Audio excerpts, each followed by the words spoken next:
Olá, está no ar mais um Ed Farmácia, seja bem-vindo. A pauta hoje, coronavírus no Brasil, antes do primeiro caso notificado. É isso mesmo. Há pesquisas que indicam que o vírus já poderia estar entre nós antes da primeira notificação. Mas antes de começar esse papo com o nosso convidado, inscreva-se aqui no canal, ative o sininho para você receber todas as notificações.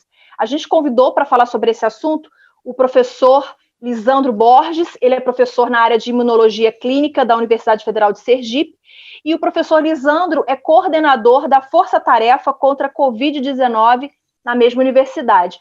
Professor, seja bem-vindo ao programa, muito obrigada pela sua presença. Muito obrigado pelo convite, e um prazer enorme estar falando com você.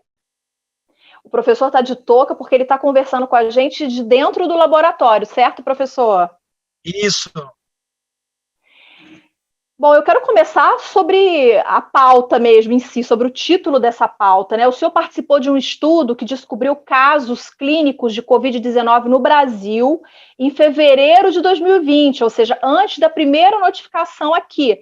Isso significa dizer, professor, que o vírus já podia estar circulando antes dos casos clínicos serem detectados. É isso mesmo? Explica para a gente, rapidamente, a que conclusão esse estudo chegou.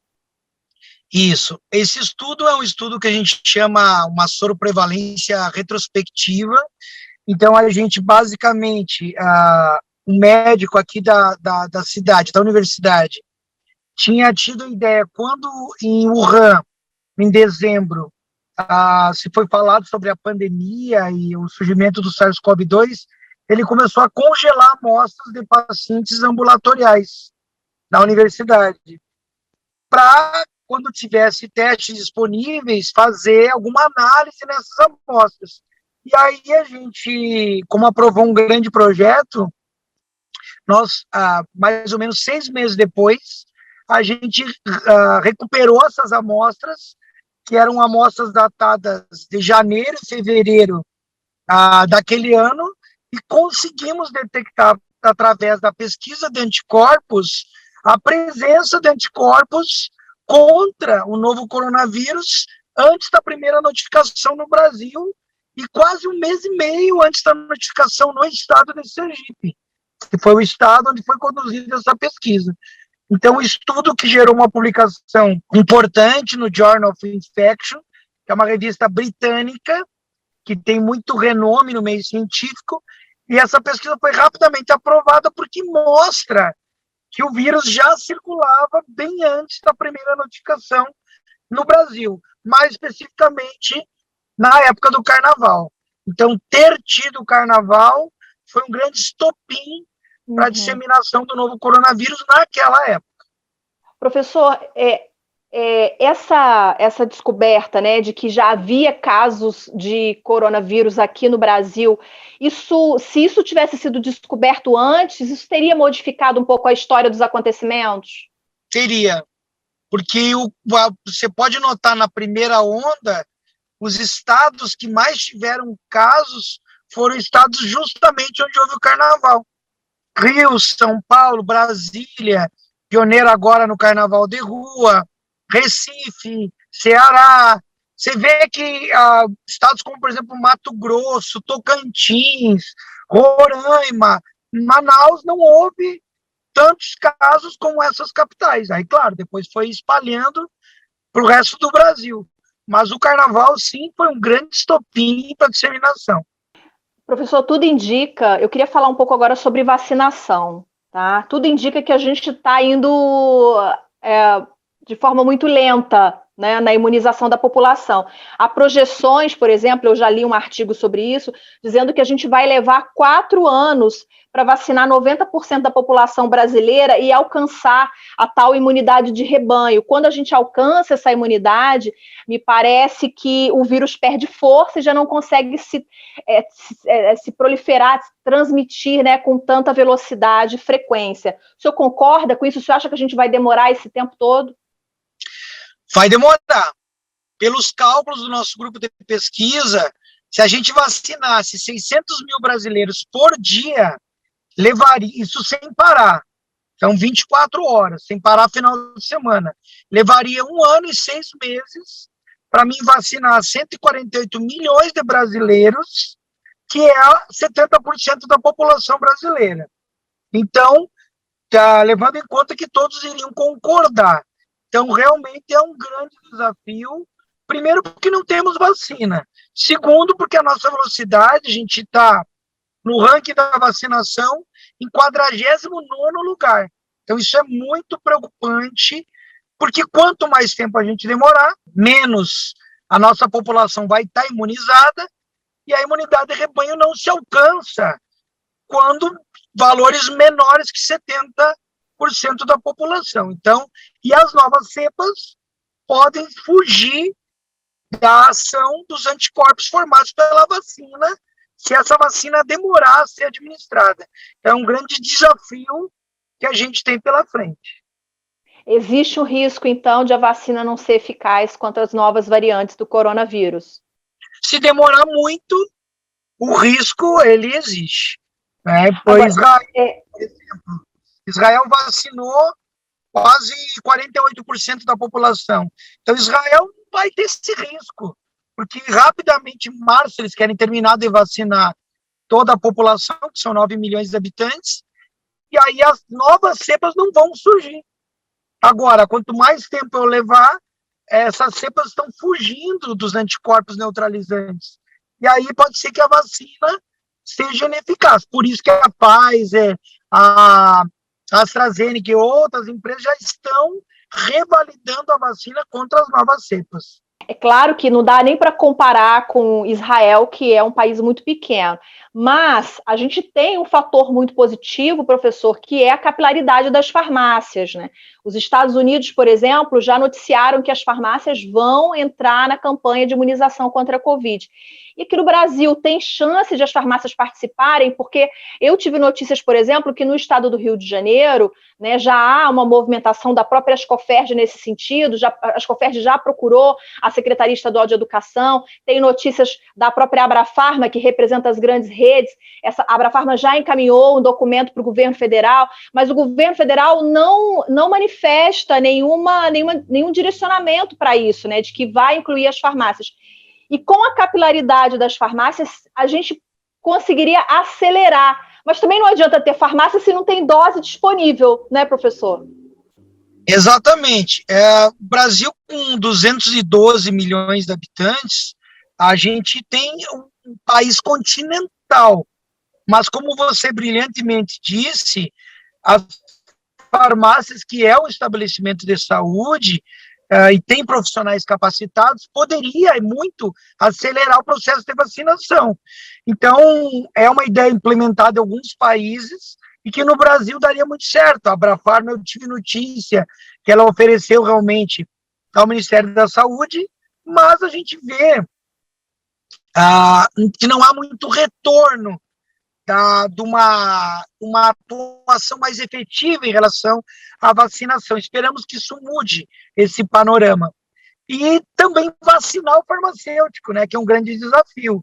A minha equipe foi vacinada, eu sou farmacêutico com muito orgulho, mas com muito sacrifício, provando que a gente está na linha de frente, nas UTIs, e atendendo presídios, comunidades quilombolas, testando profissionais de saúde, já fizemos mais de 30 mil testes. Então, assim, na verdade, tem que provar e reprovar que a gente precisa de vacina e ser vacinado. E o farmacêutico, ele precisa, porque a farmácia nunca fechou, né? Então, o farmacêutico, sim, está na linha de frente, precisa ser vacinado.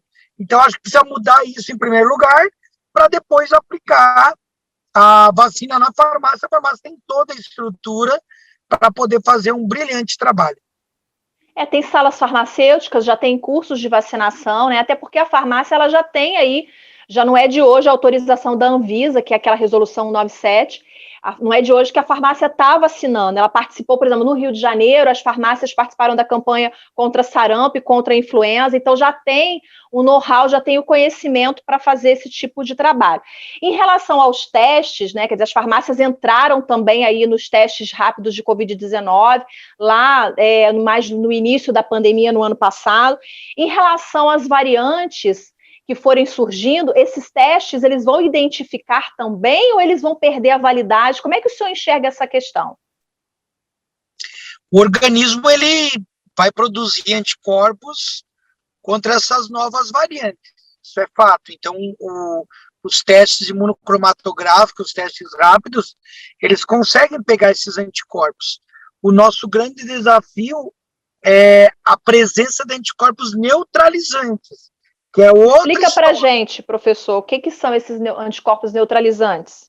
São os anticorpos que o organismo produz que tem a condição de neutralizar o vírus, de incapacitar o vírus de penetrar dentro da célula. Os anticorpos naturais, o IgG natural, normal, não neutralizante, ele é formado contra qualquer tipo de agente agressor, mas ele pode durar no organismo de 4 a 5 meses somente. Depois ele pode desaparecer.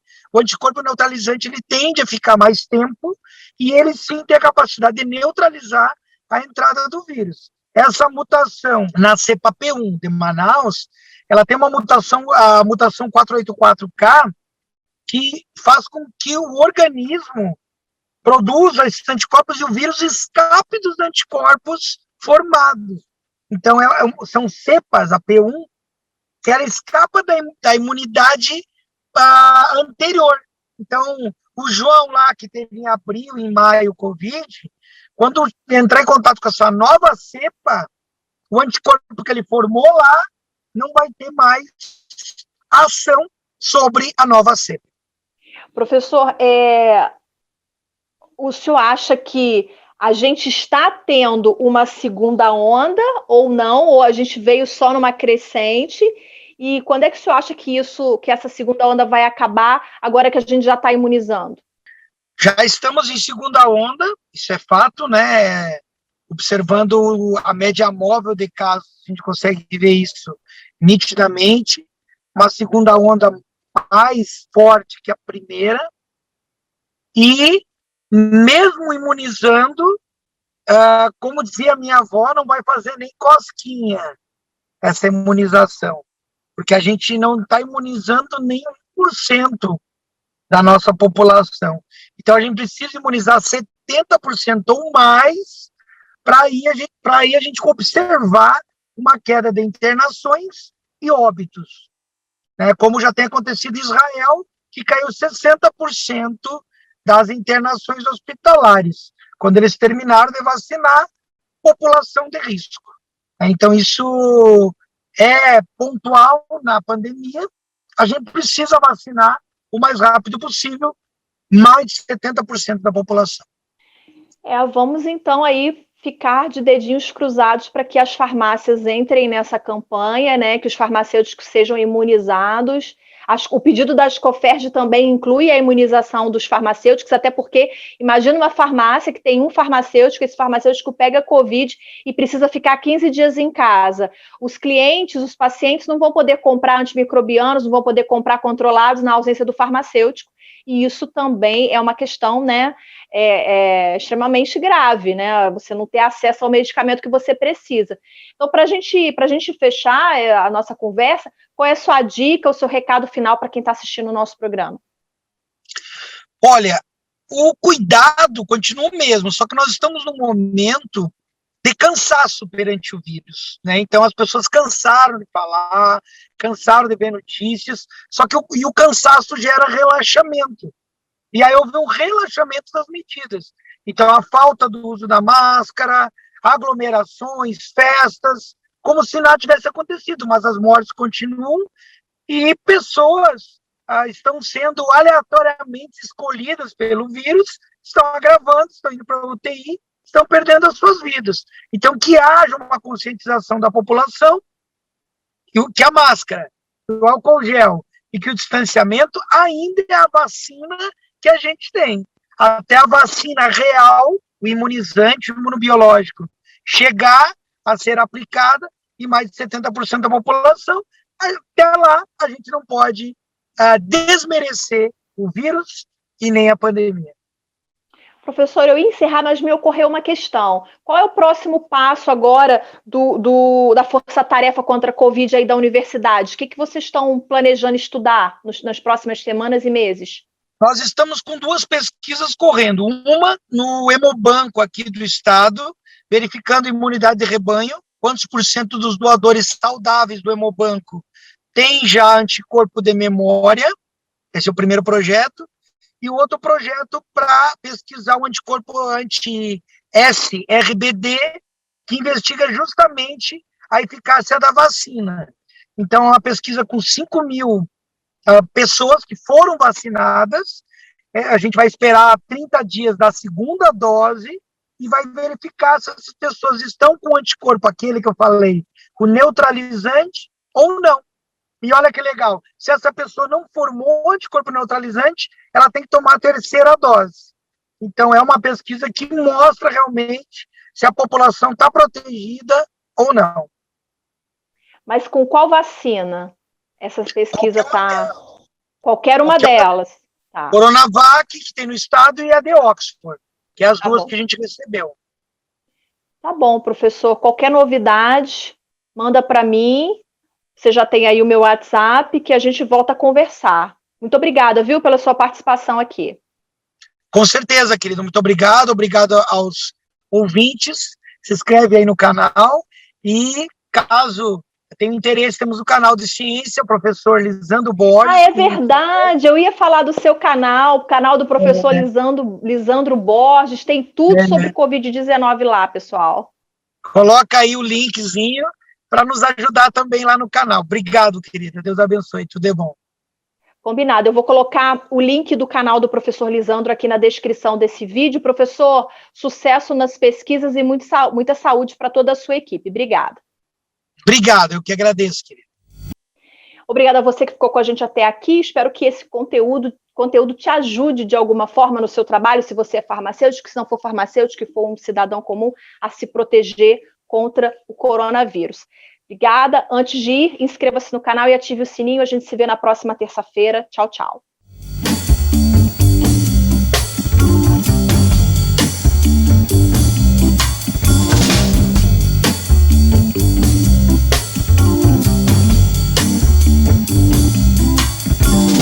Raindrops fall